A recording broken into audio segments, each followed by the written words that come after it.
My name is Martín Andrade Perez. I am a researcher at the Erigalle Foundation in Colombia. This chapter is directly related to the SDG 16, which promotes just, peaceful, and inclusive societies.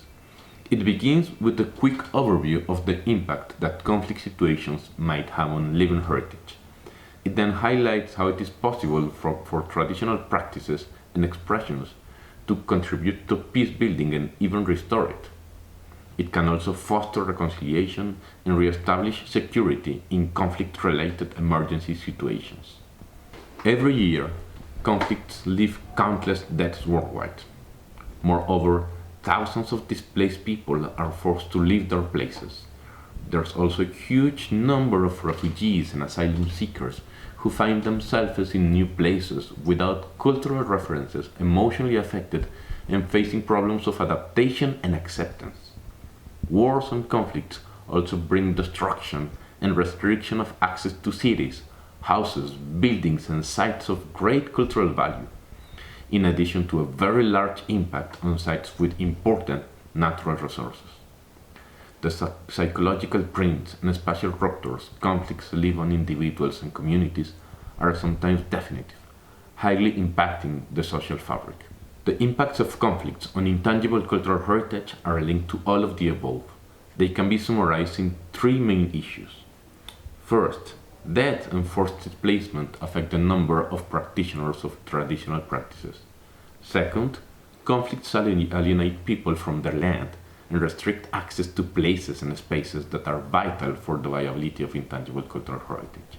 And third, forced migration fractures the social cohesion of communities. Let's talk about these issues. First, death and forced displacement decimate the number of people performing certain practices. Let's take here the case of shadow play in Syria. This art of handmade puppets behind the translucent screen has been traditionally played all around the country, especially in big cities, but its practice has decreased and was threatened close to disappearing point. The death and involuntary migration of a number of the puppeteers due to the conflict played a big role in this decrease. By 2017 in Syria, there was only one mukayil, as the puppeteers are known.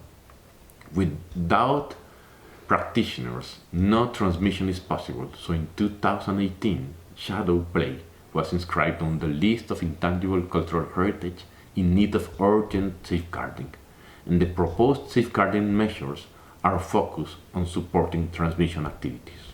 Second, conflicts also alienate people from their land and restrict access to their places and spaces, depriving communities of shared spaces, ceremonies, harvesting, and raw material gathering. Sacred sites are destroyed, as happened in Yemen, where the Ahmed al-Pharaoh Mosque and Mausoleum in Hodeidah, essential sites for the Islamic spirituality in the region, were destroyed by extremists in 2018.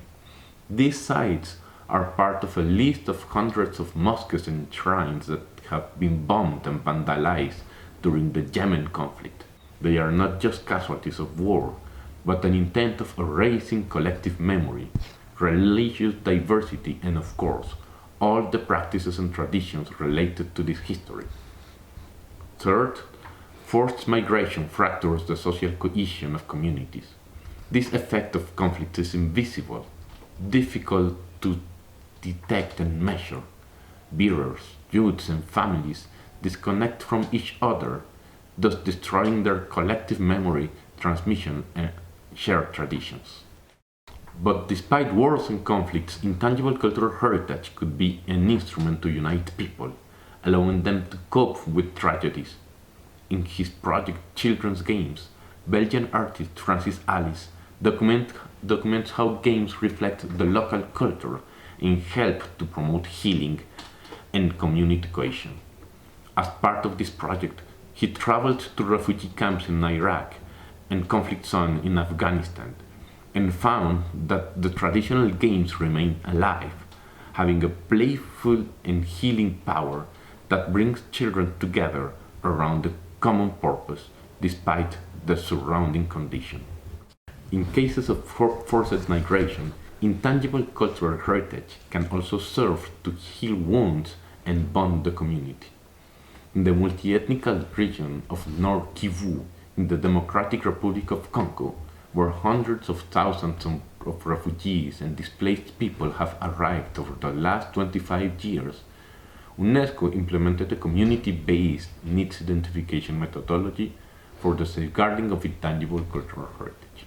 As part of a broader framework of reflections of the Intergovernmental Committee for the Safeguarding of the Intangible Cultural Heritage, this project showed that all the communities share a solidarity ethics and hospitality ethics. These ethics can be seen in welcoming rituals, oral expressions like proverbs about welcoming, or artistic expressions like music.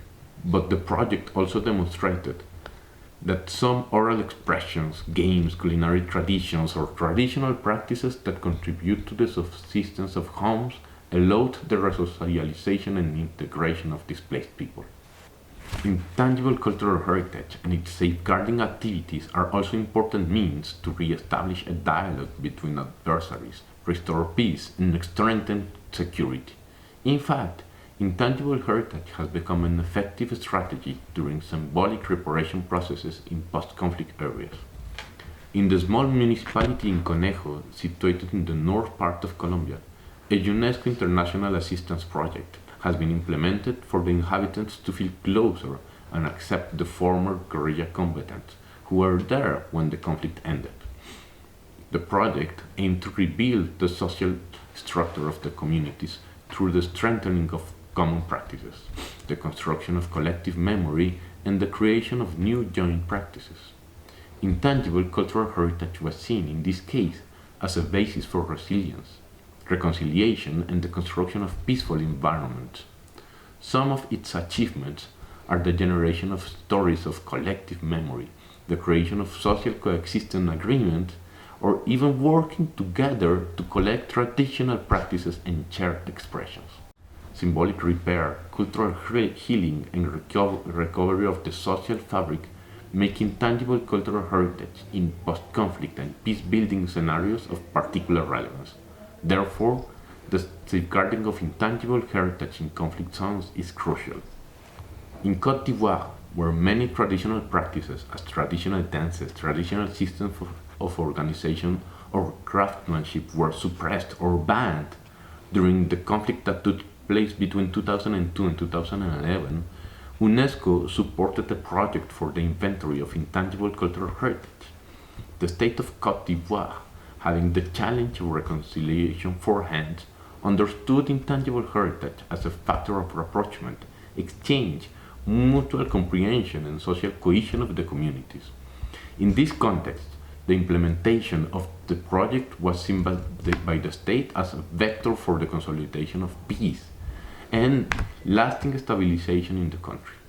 By identifying common practices and traditions, the communities could create a space of dialogue and reconciliation that didn't exist until that moment. To conclude, this chapter showed that conflict can have many impacts on intangible cultural heritage, but at the same time, the living heritage can be an important tool to endure and deal with the misfortunes of wars. Intangible cultural heritage keeps people united and brings hope, and it is an important tool in both recovering from and preventing conflict.